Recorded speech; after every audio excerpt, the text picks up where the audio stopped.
اعوذ بالله من الشیطان الرجیم بسم الله الرحمن الرحیم د نهم کلاس میتھس دریم نمبر لیکچر دی ریکټینګولر اینڈ سکویر میټریسز.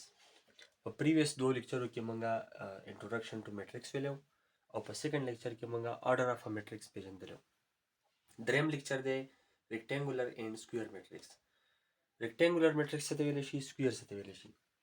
داسې میټریکس چې په هغې کې رو او د کالمو تعداد یو شان وي هغې ته سکویر میټریکس ویلی شي، او داسې میټریکس چې په هغې کې د رو او د کالمو تعداد یو شان نه وي هغې ته ریکټینګولر میټریکس ویلی شي.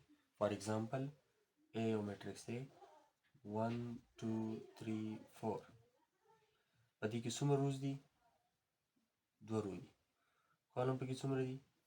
2 دي. یعنی څومره رو دي هغومره پکې کالمې دي.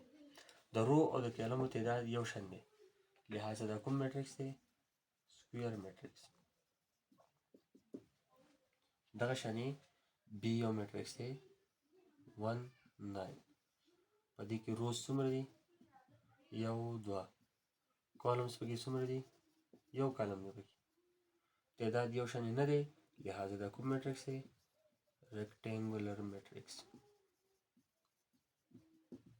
مطلب هغه میټریکس په کوم کې چې د رو او د کالمو تعداد یو شان وي هغې ته سکویر میټریکس ویلی شي، او داسې میټریکس په هغې کې د رو او د کالمو تعداد یو شان نه وي هغې ته ریکټینګولر میټریکس ویلی شي.